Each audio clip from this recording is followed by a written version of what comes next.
সকল প্রশংসা আল্লাহ তাআলার জন্য, যিনি আমাদেরকে আবারও এক সপ্তাহ পর জুমার দিন জুমার খুতবা শ্রবণ এবং জুমার সালাত আদায়ের লক্ষ্যে মসজিদে আসার তৌফিক দান করেছেন। সকলেই বলি আলহামদুলিল্লাহ। সালাত এবং সালাম পাঠ করি প্রিয় নবীজির প্রতি, যে নবীজির মাধ্যমেই আমরা ইসলামকে বুঝতে শিখেছি এবং আমল করতে শিখেছি। সকলেই বলি সাল্লাল্লাহু আলাইহি ওয়াসাল্লাম। সম্মানিত উপস্থিতি, সূরা আলে ইমরানে আল্লাহ তাআলা বলেন, ইন্না ফি খালকিস সামাওয়াতি ওয়াল আরদ, নিশ্চয়ই আসমান এবং জমিন সৃষ্টির মাঝে এবং ওয়াখতিলাফিল লাইলি ওয়ান নাহার, দিন এবং রাতের পার্থক্যের মাঝে রয়েছে নিদর্শন তাদের জন্য যারা জ্ঞানী, অর্থাৎ যারা বুদ্ধিমান তারা বোঝে যে এই যে দিন এবং রাতের পার্থক্য, এর মধ্যে আল্লাহ তাআলার নিদর্শন রয়েছে। এই দিন এবং রাতের পার্থক্য এখন আমরা বুঝতে পারছি। আমরা শীতকালে প্রবেশ করেছি। কিছুদিন আগেই গরমকাল ছিল, তখন দিন ছিল দীর্ঘ আর রাত ছিল ছোট। এখন উল্টো, দিন ছোট হয়ে গিয়েছে, রাত হয়ে গেছে দীর্ঘ। এই যে পরিবর্তন, আল্লাহ তাআলা বলছেন দিন এবং রাতের এই পরিবর্তন এবং ব্যবধানের মধ্যে শিক্ষা রয়েছে, নিদর্শন রয়েছে তাদের জন্য যারা বুদ্ধিমান। তো আমরা যদি নিজেদেরকে বুদ্ধিমান মনে করে থাকি, তাহলে আমরা ভাবব যে আসলে কি রয়েছে আমাদের জন্য, নাকি আমরা গরমকালে যেমন ইবাদত করতাম শীতকালে ঠিক তেমনই ইবাদত করব, কোনো পার্থক্য থাকবে না এমনই, নাকি কোনো পরিবর্তন আসা প্রয়োজন। এই বিষয়টা আমাদের ভাবা উচিত যদি আমরা নিজেদেরকে বুদ্ধিমান মনে করে থাকি। শীতকাল এর কি আলাদা কোনো বৈশিষ্ট্য রয়েছে? এই সম্পর্কে আমরা একটি হাদিস জানব। মুসনাদে আহমদে বর্ণিত হয়েছে, আবু সাঈদ খুদরি রাদিয়াল্লাহু তাআলা আনহু থেকে বর্ণিত। তিনি বলছেন, রাসূলুল্লাহ সাল্লাল্লাহু আলাইহি ওয়াসাল্লাম বলেন, আশ-শিতাউ রবিউল মুমিন, শীতকাল মুমিনের জন্য বসন্ত। এই হাদিস থেকে আমরা বুঝতে পারলাম যে অবশ্যই পার্থক্য আছে। গরমকালে অনেক ইবাদত আমরা চাইলেও কষ্টের কারণে, সময়ের কারণে করতে পারি না, কিন্তু শীতকাল আমাদের জন্য সুবর্ণ সুযোগ। রাসূলুল্লাহ সাল্লাল্লাহু আলাইহি ওয়াসাল্লাম শীতকালকে বললেন রবিউল মুমিন, মুমিনদের জন্য বসন্তকাল। অর্থাৎ বসন্তকালে যেমন আমরা দেখি ফলের বাগান ফলে পরিপূর্ণ, ফুলের বাগান ফুলে পরিপূর্ণ, সমৃদ্ধ হয়ে আছে, আমরা বসন্তকালে ফুলের সৌরভ, সুগন্ধ এবং সুবাতাস এগুলো পাই, ফলের সৌরভ, সুগন্ধ এগুলো পাই। ঠিক তেমনিভাবে মুমিনদের জন্য শীতকাল হচ্ছে বসন্ত স্বরূপ। অর্থাৎ এই শীতকালকে গনিমত মনে করে মুমিনরা এত ইবাদত করবে যে, বিশেষ করে ওই ইবাদত যেগুলো গরমকালে করা কষ্টসাধ্য হয়ে যায় সময়ের কারণে, যে বসন্তকালে যেমন ফুল আর ফলের সৌরভ ছড়িয়ে পড়ে, ঠিক তেমনি শীতকালে ইবাদাতের সৌরভ, সুবাতাস এবং সুগন্ধ ছড়িয়ে পড়বে। রাসূলুল্লাহ সাল্লাল্লাহু আলাইহি ওয়াসাল্লাম ঘোষণা করলেন শীতকাল হচ্ছে মুমিনদের জন্য বসন্তকাল। এরপর ইমাম বাইহাকি রহিমাহুল্লাহ তার বর্ণনায় আরও একটু বেশি আছে। সেই বর্ণনায় আছে রাসূলুল্লাহ সাল্লাল্লাহু আলাইহি ওয়াসাল্লাম বলছেন, কেন বসন্তকাল? কারণ হচ্ছে তালা লাইলুহু, শীতকালে রাত দীর্ঘ হয়ে যায়। আমরা বুঝতে পারছি যে রাত দীর্ঘ হয়ে গিয়েছে। তো রাসূলুল্লাহ সাল্লাল্লাহু আলাইহি ওয়াসাল্লাম বলছেন শীতকালে রাত হয়ে যায় দীর্ঘ। এই কারণে বান্দা কি করে? ফাকামাহু, শীতের রাত্রিতে বান্দা কিয়ামুল লাইলের পরিমাণ বাড়িয়ে দেয়, কিয়ামুল লাইল বেশি পরিমাণ করে, রাত্রি জাগরণ করে, ইবাদত করে। পাশাপাশি ওয়াকসুরা নাহারুহু, শীতকালে দিন হয়ে যায় ছোট, অর্থাৎ দিনের দৈর্ঘ্য কমে যায়। তখন ফাসামাহু, নফল সিয়াম রাখা সহজ হয়ে যায়।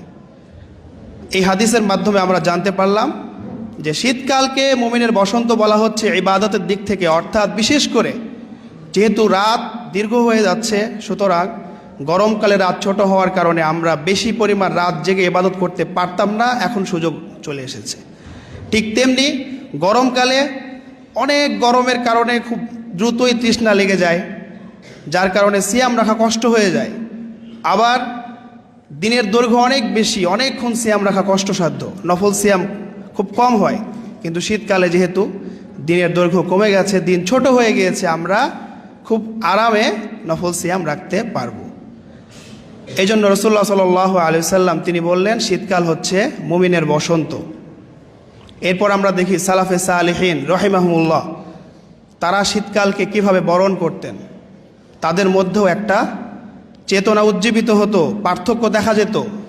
এমন না যে গরমকাল শীতকাল সমান সমান, এমনটা নয়। আব্দুল্লাহ বিন মাসউদ রাদিয়াল্লাহু তাআলা আনহু তিনি, তার আমল ছিল এমন, শীতকাল আসলেই তিনি স্বাগত জানাতেন। তিনি বলতেন মারহাবাম বিশীতা, শীতকালকে স্বাগতম, শীতকালকে স্বাগত জানাচ্ছি, কারণ তানজিলু ফীহিল বারাকা, এই শীতকালে বরকত নাজিল হয়। কিভাবে বরকত নাজিল হয়? ইবাদতের বরকত হয়। এরপরেই তিনি বলছেন ইয়াতুলু ফীহিল লাইল লিল কিয়াম, শীতকালে রাত হয়ে যায় দীর্ঘ, যাতে করে কিয়ামুল লাইল আদায় করা যায়। ওয়াকসুরু ফীহিন নাহার, শীতকালে দিন হয়ে যায় ছোট, যার কারণে লিল সিয়াম নফল সিয়াম রাখা সহজ হয়।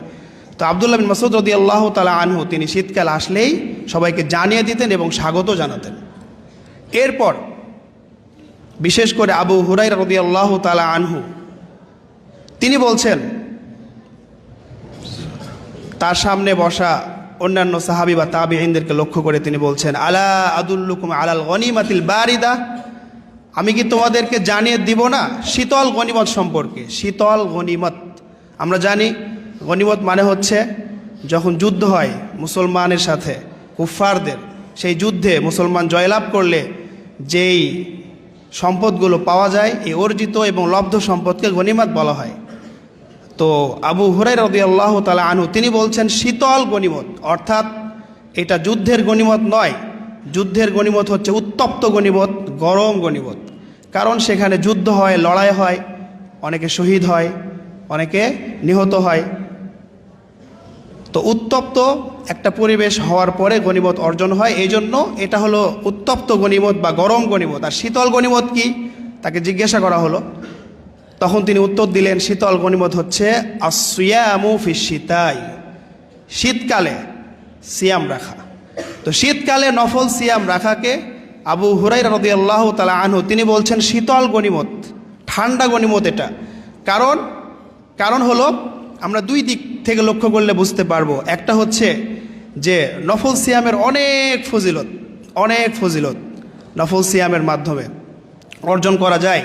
তো শীতকালে যেটা হয়, যেহেতু শীতকালে আবহাওয়া ঠান্ডা থাকে, এই জন্য সহজে তৃষ্ণা লাগে না, সিয়াম রাখা সহজ হয় একদিক। দ্বিতীয় দিক হচ্ছে যে শীতকালে দিনের দৈর্ঘ্য কমে যায়, এই জন্য খুব বেশি পরিমাণ সময় পানাহার থেকে বিরত থাকতে হয় না। তো আবু হুরায়রা রাদিয়াল্লাহু তাআলা আনহু তিনিও বললেন যে শীতকালের সিয়াম রাখা দিনের বেলায় এটা হচ্ছে শীতল গনিমত। এখানে আমাদের জন্য শিক্ষা রয়েছে। সম্মানিত উপস্থিতি, আজকে ইনশাআল্লাহ আমরা এই বিষয়ে আলোচনা করব যে শীতকাল মুমিনের জন্য বসন্ত, আমরা কিভাবে আমাদের শীতকালকে বসন্তে রূপান্তরিত করতে পারি ইবাদতের মাধ্যমে। কি ইবাদত করলে আমরা কি ইবাদতের মাধ্যমে আমাদের শীতকালকে বসন্তের বাগানের মতো সাজাতে পারি, সেই বিষয়ে ইনশাআল্লাহ আলোচনা করব।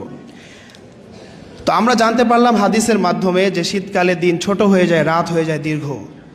তো এই জন্য আমরা ইবাদতগুলোকেও রাত এবং দিনে ভাগ করব।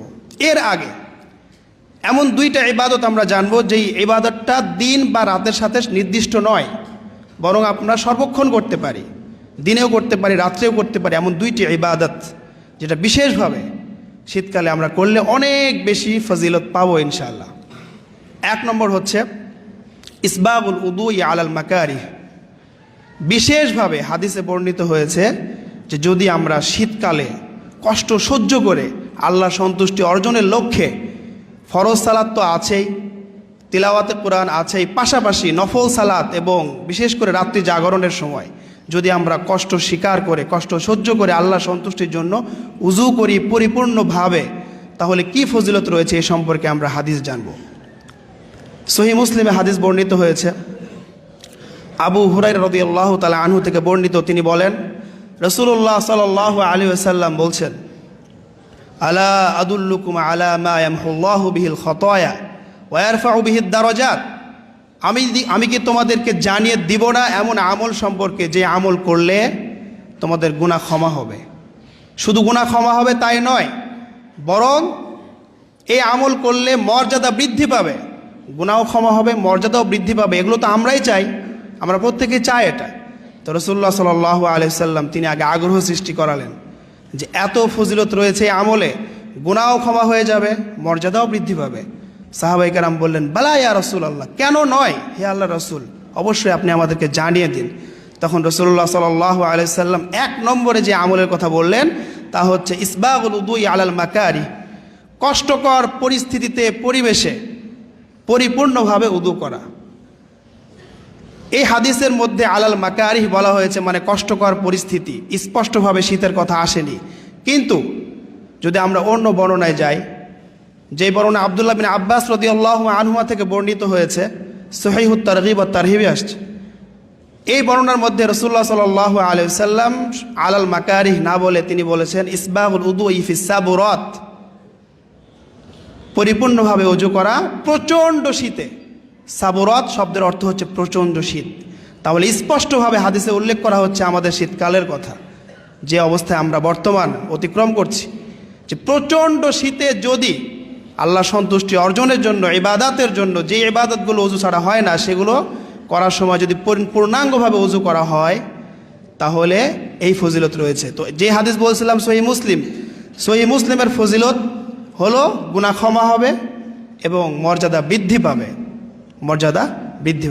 সুবহানাল্লাহ, এই ফজিলতটা রয়েছে। তো আমরা শীতকালে দিনে হোক রাতে হোক যখনই আমলটা করব, পূর্ণাঙ্গভাবে ওযু করব, তাহলে আমাদের গুনাহ ক্ষমা হবে এবং আমাদের মর্যাদা বৃদ্ধি পাবে।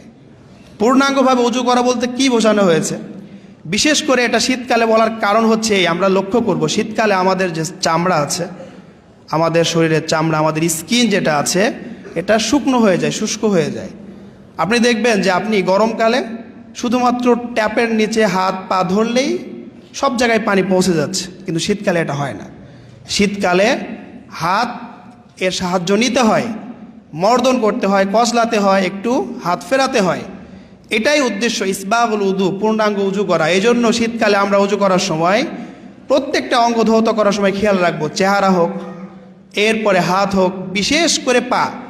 আমরা পা ধোয়ার সময় দেখব যে অনেক সময় শুকনো থেকে যায়, কিছু স্থান একদম সাদা সাদা হয়ে আছে। তো এই স্থান যদি আমরা পূর্ণাঙ্গভাবে ভালোভাবে ধৌত করি, পূর্ণাঙ্গভাবে ওযু করি, তাহলে সহিহ মুসলিমের বর্ণনা যে ফজিলত হচ্ছে গুনাহ মাফ হবে এবং মর্যাদা বৃদ্ধি পাবে। এখন বাকি থাকলো ওই রিওয়ায়াত, ওই বর্ণনা সহিহুত তারগিব। এই বর্ণনায় আরও অতিরিক্ত ফজিলতের কথা আসছে, আমরা এই বর্ণনাটা শুনি। রাসূলুল্লাহ সাল্লাল্লাহু আলাইহি সাল্লাম এই বর্ণনা শুরু করছেন একটি স্বপ্নের মাধ্যমে। রাসূলুল্লাহ সাল্লাল্লাহু আলাইহি সাল্লাম বলছেন, আতানি আল-লাইলাতা রব্বি ফি আহসানি সূরা, যে আজ রাতে আল্লাহ তাআলা আমার কাছে আসলেন, অর্থাৎ স্বপ্নে আল্লাহ তাআলার সাথে রাসূলুল্লাহ সাল্লাল্লাহু আলাইহি সাল্লামের সাক্ষাৎ ঘটল।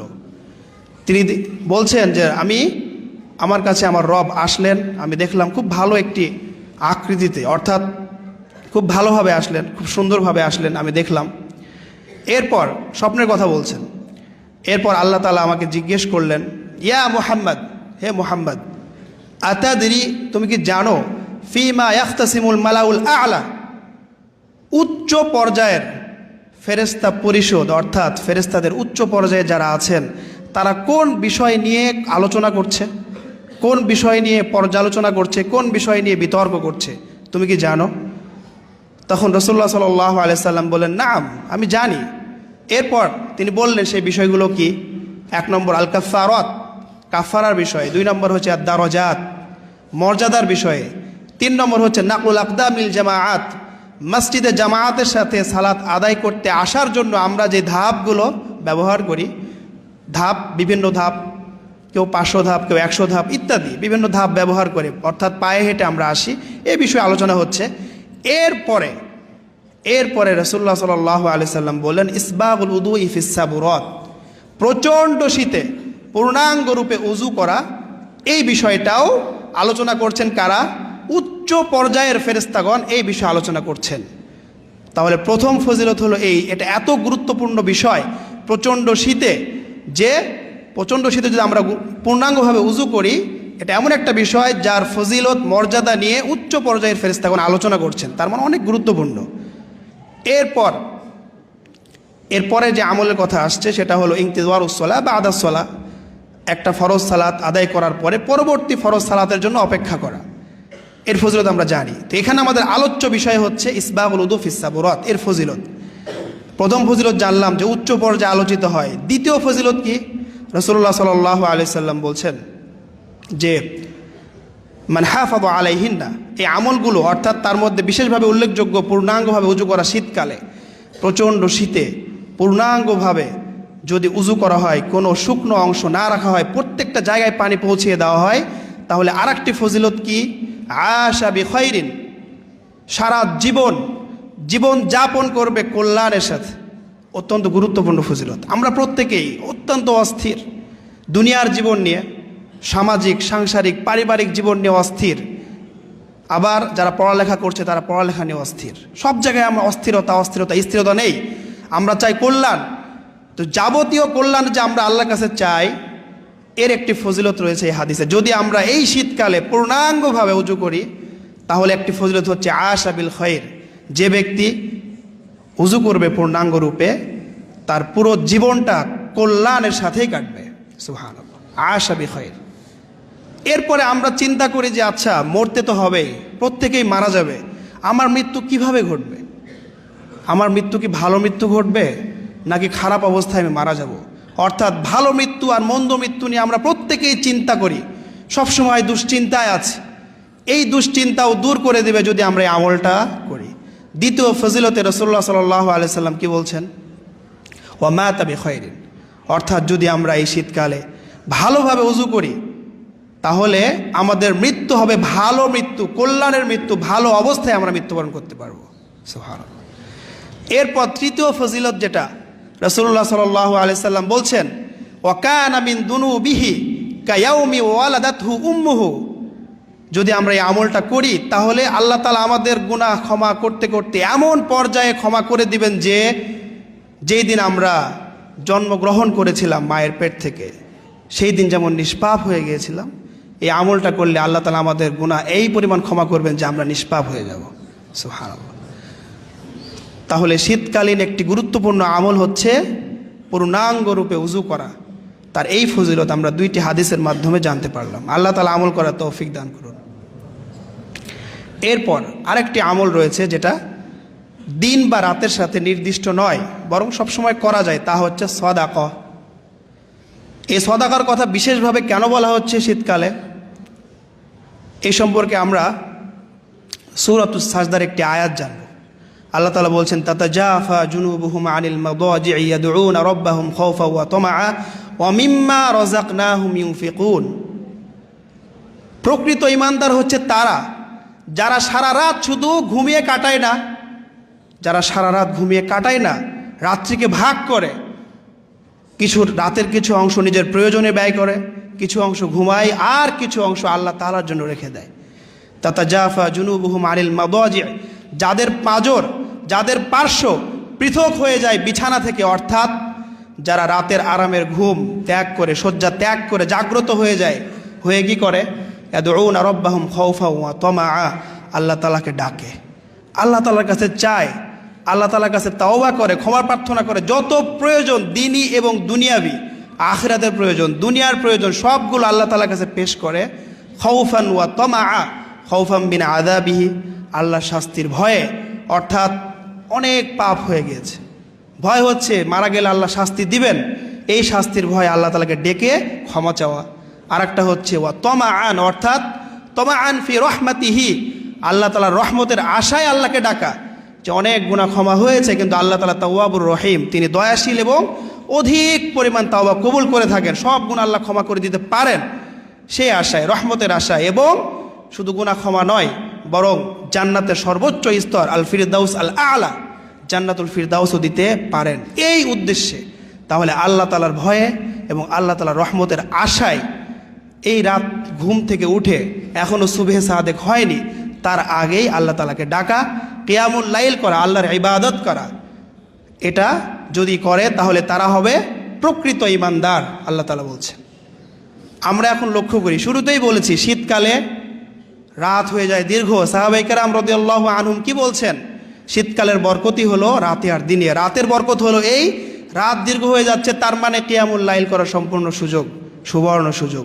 এই আয়াতে সেটাই বলা হচ্ছে যে ঘুম থেকে উঠে আমরা কিয়ামুল লাইল করলে প্রকৃত ইমানদার হতে পারবো। পাশাপাশি সাদাকার কথা যেটা বলছিলাম এটাও এখানে বলা হয়েছে, ওয়ামিম্মা রাযাকনাহুম ইউনফিকুন, এবং তারা আল্লাহর রাস্তায় ব্যয় করে, দান করে, সাদাকা করে ওই সম্পদ থেকে যা আমি তাদেরকে রিজিক হিসেবে দিয়েছি।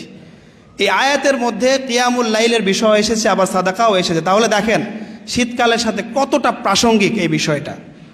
রাত্রে কিয়ামুল লাইল, নফল সালাত ইত্যাদি হবে, আর রাত হোক বা দিনে হোক যে কোনো সময় সাদাকা হবে। তাহলে সাদাকা এমন একটি আমল যেটা আমরা শীতকালে করতে পারি এবং সবসময় করতে পারি। শীতকাল বলার একটি কারণ হচ্ছে এই যে সাদকা করার একটা সুবর্ণ সুযোগ আছে। কোন দিক থেকে আছে? কারণ এই শীতকালে আমরা দেখি অনেক মানুষ আছে যাদের কাছে শীতবস্ত্র নাই, অনেক ইয়াতিম আছে, ইয়াতিম বাচ্চা যারা পড়াশোনা করছে বিভিন্ন মাদ্রাসায়, বিভিন্ন প্রতিষ্ঠানে, আমাদের জামিয়াতেও আছে, তাদের কাছে শীতবস্ত্র কেনার মতো সামর্থ্য নাই।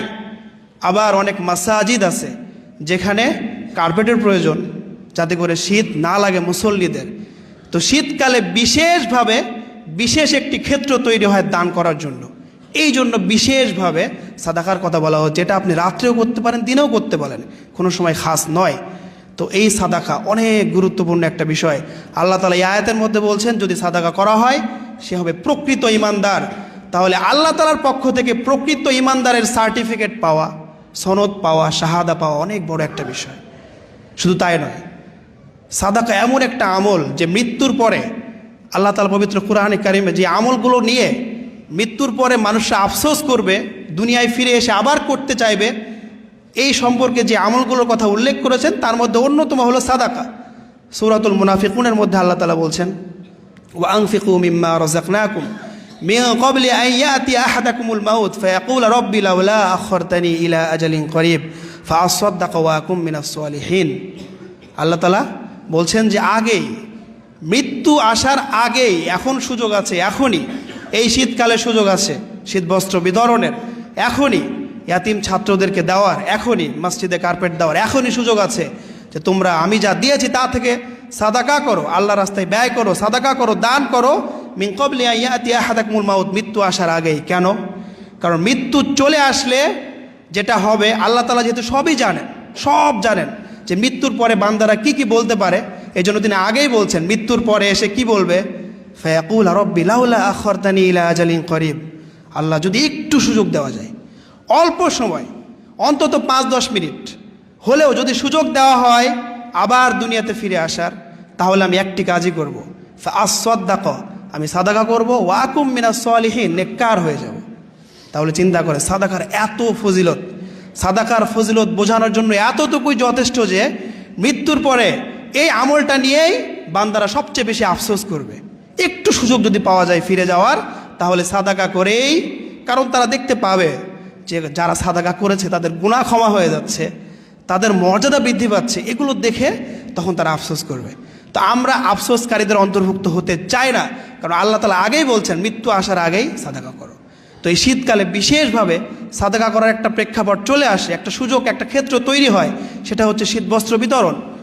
কম্বল হতে পারে, কার্পেট হতে পারে, ইত্যাদি বিভিন্ন বিষয় হতে পারে। তো ইনশাআল্লাহ আমরা চেষ্টা করব, আল্লাহ তাআলা তৌফিক দান করুক। তো বলছিলাম যে দিন রাত নির্দিষ্ট নয়, এমন আমল 2টি। এরপর আমরা দেখব শীতকালকে যে আমরা রাসূলুল্লাহ সাল্লাল্লাহু আলাইহি সাল্লামের ঘোষণা অনুযায়ী মুমিনের বসন্ত হিসেবে রূপান্তরিত করব, এটা সাজাবো। তো রাত এবং দিন ভাগ করে রাতে কোন কোন ইবাদত করলে আমরা শীতকালকে সাজাতে পারবো বসন্ত রূপে। 1 নম্বর, যেটা একটু আগে বলা হয়েছে, কিয়ামুল লাইল। কিয়ামুল লাইল, রাত্রি জাগরণ করে ইবাদত করা, এটা একটা আমল। শুধু বললাম, কিন্তু শুধু বলে কাজ হয় না। আল্লাহ তাআলা তিনি আদেশ করেন, কিন্তু শুধু আদেশ করে ক্ষান্ত হন না। প্রত্যেকটা আমল যেগুলো আল্লাহ তাআলা পছন্দ করেন, শুধু আদেশ করে বা করতে হবে বলে আল্লাহ ক্ষান্ত হননি, সবগুলোর ক্ষেত্রে দেখবেন ফজিলত উল্লেখ আছে। কেন? কারণ আল্লাহ তাআলা তিনি জানেন, তিনি আমাদেরকে সৃষ্টি করেছেন, আমাদের বৈশিষ্ট্য সম্পর্কে সবচেয়ে বেশি অবগত আল্লাহ তাআলা। যে এই মানুষ যাদেরকে আল্লাহ সৃষ্টি করেছেন তারা স্বার্থ ছাড়া কোনো কাজ করে না, কোনো কাজই না। আপনি নিজেকে প্রশ্ন করে দেখেন, আপনি দুনিয়াবি হোক বা আখিরাতি হোক, কোনো কাজ স্বার্থ ছাড়া করেন না। প্রত্যেকটা কাজ আমরা স্বার্থ মাধ্যমেই করি, স্বার্থ দেখেই করি। এই জন্য আল্লাহ তাআলা আমল বলার পাশাপাশি ফজিলতও বলে দেন। এই জন্য আমাদের জন্য যেন শীতকালীন রাতে কিয়ামুল লাইল সহজ হয়, এই জন্য আমরা কিছু ফজিলত, কয়েকটা ফজিলত জানবো ইনশাআল্লাহ, তাহলে সহজ হবে। এই ফজিলতটাই হচ্ছে স্বার্থ, তবে স্বার্থটা দুনিয়াবি নয়, এটা আখিরাত সম্পর্কিত স্বার্থ। তো 1 নম্বর, প্রথমেই সূরা ফুরকানের মধ্যে আল্লাহ তাআলা ইবাদুর রহমানের বৈশিষ্ট্য বলছেন। আমরা সবাই বলি যে আমরা আল্লাহর বান্দা, আমরা রহমানের বান্দা, কিন্তু আল্লাহ তাআলা যাদেরকে রহমানের বান্দা বলে স্বীকৃতি দিচ্ছেন তারা সাধারণ বান্দা নয়, তাদের মধ্যে বিশেষ বৈশিষ্ট্য থাকতে হবে। একাধিক বৈশিষ্ট্য তিনি এই সূরায় উল্লেখ করেছেন। আমরা যেটা প্রাসঙ্গিক বৈশিষ্ট্য উল্লেখ করব সেটা হচ্ছে আল্লাহ তাআলা বলছেন ওয়াল্লাযীনা ইয়াবীতুনা লিরাব্বিহিম সুজদান ওয়া কিয়ামা। রহমানের বান্দা তারা যারা রাত্রি ঘুমিয়ে কাটাবে না, যারা রাত্রি জাগরণ করবে, রাত্রি যাপন করবে কিভাবে? লিরাব্বিহিম সুজদান ওয়া কিয়ামা, অর্থাৎ সালাতের মাধ্যমে কাটাবে। সালাতের মধ্যে বিশেষ 2টি রুকুন আছে, একটা হলো কিয়াম আর একটা হলো সুজুদ। এই 2টা বিশেষভাবে আল্লাহ উল্লেখ করেছেন, কারণ এই 2টা আল্লাহর জন্য অত্যন্ত পছন্দনীয় আমল। যখন আমরা সালাতে দাঁড়াই কিয়াম করি, আল্লাহ পছন্দ করেন। সেই কিয়াম থেকে আবার আমরা সিজদায় চলে যাই। আমাদের অঙ্গ প্রত্যঙ্গের মধ্যে সবচাইতে সম্মানিত যে অঙ্গ মাথা, এটা আমরা আল্লাহ তাআলার সামনে অবনত করি। এই জন্য আল্লাহ ছাড়া কারোর জন্য মাথা অবনত করা একদমই জায়েজ নেই, শিরক হয়ে যাবে। তো এই ইবাদতটা করি, তো আল্লাহ তাআলা বলছেন রাতে করে, রাত্রে, বিশেষ করে রাতে যারা ইয়াবিতুন, রাত্রি যাপন করে কিয়ামুল লাইলের মাধ্যমে, কিয়াম এবং সুজুদের মাধ্যমে, সিজদার মাধ্যমে, তারা হচ্ছে ইবাদুর রহমান, আল্লাহ তাআলার বিশেষ বান্দা তারা। তো আমরা প্রকৃত অর্থেই যদি রহমানের বান্দা হতে চাই তাহলে আমাদেরকে কিয়ামুল লাইল করতে হবে। তার মধ্যে সুবর্ণ সুযোগ শীতকাল, যেহেতু কি রাত দীর্ঘ হয়ে গেছে, যদি আপনি সুবহে সাদিক ধরেন প্রায় 12 ঘন্টা, আর যদি সূর্যোদয় ধরেন প্রায় 13 ঘন্টা, এত বড় রাত হয়ে গেছে। তো এটা করতে হবে। এখানে আমাদের প্রশ্ন আসে যে আমি যখন ডাক্তারের কাছে যাই, ডাক্তাররা তো বলে যে 8 ঘন্টা ঘুমাতে হবে, 8 ঘন্টা ঘুমাতে হবে। যদি আমি এই 8 ঘন্টার নিয়ম পূরণ করতে চাই তাহলে কিয়ামুল লাইল কীভাবে সম্ভব? এই প্রশ্নের উত্তরটা অত্যন্ত সহজ। এইভাবে আমরা সূরা বাকারায় চলে যাই। সূরা বাকারার শুরুতে আল্লাহ তাআলা বলছেন যে এই যে কিতাব কোরআনে কারীম, এটা তাদের জন্য হেদায়াত যারা মুত্তাকি হবে। মুত্তাকি কারা? প্রথমে আল্লাহ তাআলা বলেন আল্লাযীনা ইউমিনুনা বিল গায়ব, ঈমান বিল গায়ব। আমরা ঈমানের দলে, ইসলামের দলে আমরা যে অন্তর্ভুক্ত হয়েছি, যেই বৈশিষ্ট্যের মাধ্যমে, তা হচ্ছে ঈমান বিল গায়ব, অদৃশ্যের প্রতি বিশ্বাস। এখানেই উত্তর আছে। অর্থাৎ আমরা মুমিন, 1 নম্বর বৈশিষ্ট্য হচ্ছে আমরা অদৃশ্যকে বিশ্বাস করি। আমরা আল্লাহ তাআলাকে চর্মচক্ষুতে দেখি না, তারপরও আল্লাহ তাআলার অস্তিত্বের প্রতি আমাদের বিশ্বাস এত বেশি যে আমার নিজের অস্তিত্ব, যাদেরকে দেখি তাদের অস্তিত্ব থেকেও আমরা বেশি বিশ্বাস করি যে আল্লাহ তাআলার অস্তিত্বকে, যে আল্লাহ তাআলা আছেন এবং আল্লাহ তাআলা এক, তার কোনো শরীক নেই। এই যে বিশ্বাস, এত বেশি বিশ্বাস, এই বিশ্বাসের মাধ্যমেই কিন্তু আমরা মুমিনের খাতায় নাম লেখাই। তো এইটা নিয়ে আসতে হবে। ডাক্তার সাহেব যেটা বলছেন এটার পুরোপুরি নির্ভর করে কার উপরে? মেডিকেল সায়েন্সের উপরে, চিকিৎসা বিজ্ঞান। আর আপনারা জানেন, সবাই জানেন, বিজ্ঞান কার উপর নির্ভর করে চলে? দৃশ্যমান বস্তুর উপরে। আর ঈমান চলে অদৃশ্যের উপর, বস্তু করে। এখানেই পার্থক্য। সুতরাং বিজ্ঞান যা কিছু বলে, দেখা এবং শোনা, সরাসরি যা দেখে, সরাসরি যা শোনে, সরাসরি যা স্পর্শ করে, অর্থাৎ ঈমান বিল হিস, দৃশ্যমান বস্তুর উপর ভিত্তি করেই চিকিৎসা বিজ্ঞান চলে। তো তার উপর ভিত্তি করে তিনি বলতেই পারেন, যেহেতু তার শিক্ষাই হচ্ছে কি দৃশ্যমান বস্তুর উপর নির্ভর করে, এই জন্য তিনি বলছেন যে 8 ঘন্টা ঘুমাতে হবে, না হলে সমস্যা হবে। কিন্তু বিষয়টা এমন না। আমরা কীভাবে বুঝবো? দেখেন, সূরা ফাতিহার মধ্যে আমরা প্রত্যেক রাকাতে সূরা ফাতিহা তেলাওয়াত করি, তাই না? প্রত্যেক রাকাতে, সালাতের প্রত্যেক রাকাতে আমরা বলি ইহদিনাস সিরাতাল মুস্তাকিম, আল্লাহ আমাদেরকে সরল পথ দেখান, সরল পথ দান করেন। তো এই সিরাতুল মুস্তাকিমের ব্যাখ্যায় অন্য আয়াতের মধ্যে আল্লাহ তাআলা বলেছেন যে কাদের পথ? সিরাতাল্লাযীনা আনআমতা আলাইহিম। পরের আয়াতে বলছেন, সূরা ফাতিহার পরের আয়াতে, যাদেরকে আল্লাহ তাআলা নিয়ামত দান করেছেন, আল্লাহর নিয়ামত প্রাপ্ত বান্দাদের পথই হচ্ছে সিরাতে মুস্তাকিম, তাই না? তো আল্লাহর নিয়ামত প্রাপ্ত বান্দা কারা? এটা অন্য আয়াতে অন্য সূরার মধ্যে আল্লাহ তাআলা বলেছেন, উলাইকাল্লাযীনা আনআমাল্লাহু আলাইহিম মিনান নাবিয়্যিন ওয়াস সিদ্দীকিন ওয়াশ শুহাদাই ওয়াস সালিহিন। এক কথায় আম্বিয়া, নবীগণ, সিদ্দিকগণ, শহীদগণ এবং সালিহিন, নেককার যারা, তাদের পথই হচ্ছে সিরাতে মুস্তাকিম। এখন আমরা এইখানে আসব যে আচ্ছা, সালাফে সালেহিন বা নেককার যারা আছেন, নবীগণ যারা আছে, তাদের রুটিন কি ছিল? তাদের রুটিন কি 8 ঘন্টা ঘুম ছিল? দেখার বিষয়। এক্ষেত্রে শুধুমাত্র একজন সাহাবীর আমল দিয়ে ক্ষান্ত করব ইনশাআল্লাহ। আবু হুরায়রা রাদিয়াল্লাহু তাআলা আনহু, তার আমল প্রসিদ্ধ আছে। আবু হুরায়রা রাদিয়াল্লাহু তাআলা আনহু তিনি রাতকে 3 ভাগে ভাগ করতেন। এটা তার রাতের রুটিন। আমি আবারও বলছি, এটা আসলো সিরাতে মুস্তাকিম থেকে। বারবার যে বলছি আল্লাহ সিরাতে মুস্তাকিম দান করেন। সিরাতে মুস্তাকিম কি? এই যে আল্লাহর নিয়ামত প্রাপ্ত বান্দাদের পথ, তার মধ্যে একজন সাহাবী আবু হুরায়রা, উনিও আছেন রাদিয়াল্লাহু আনহু। তো তার রুটিন কি ছিল? তিনি রাতকে 3 ভাগে ভাগ করতেন।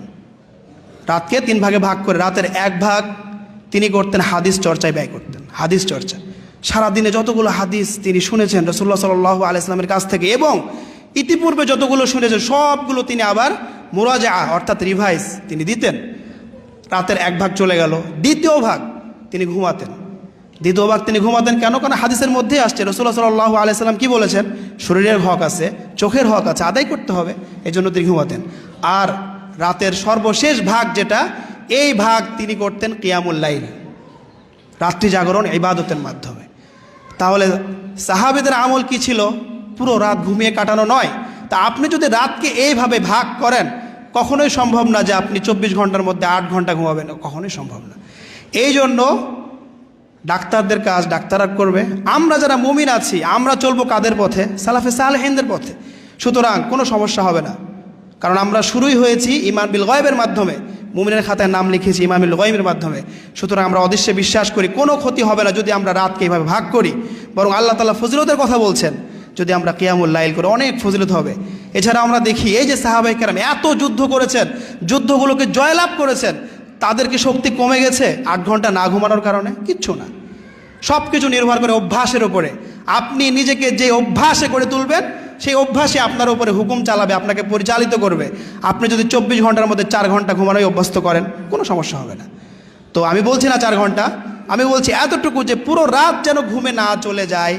এই যে ফজিলতের কথা শুনছি, এগুলো যেন আমরা আদায় করি। দ্বিতীয় হাদিসে চলে যাই। জামিউত তিরমিজিতে বর্ণিত হয়েছে এই হাদিসটি, মুআয বিন জাবাল রাদিয়াল্লাহু তাআলা আনহু থেকে বর্ণিত। তিনি বলছেন যে একবার আমরা সফরে ছিলাম রাসূলুল্লাহ সাল্লাল্লাহু আলাইহি সাল্লামের সাথে। আমি রাসূলুল্লাহ সাল্লাল্লাহু আলাইহি সাল্লামকে জিজ্ঞেস করলাম, আখবিরনি বিআমালিন ইউদখিলুনিল জান্নাহ ওয়া ইউবাঈদুনি আনিন নার। আমরা সবাই চাই যে জান্নাতে যাব, জাহান্নাম থেকে মুক্তি লাভ করব। ঠিক একই সেই সাদা সরল প্রশ্ন যেটা আমাদের মধ্যে আছে, একই প্রশ্ন কার মনে? মুআয বিন জাবাল রাদিয়াল্লাহু আনহুর মনে, যে এত প্যাচের প্রয়োজন নেই, আপনি একটা আমল বলে দেন, যে আমল করলে জান্নাতে চলে যাব, জাহান্নাম থেকে মুক্তি লাভ করব।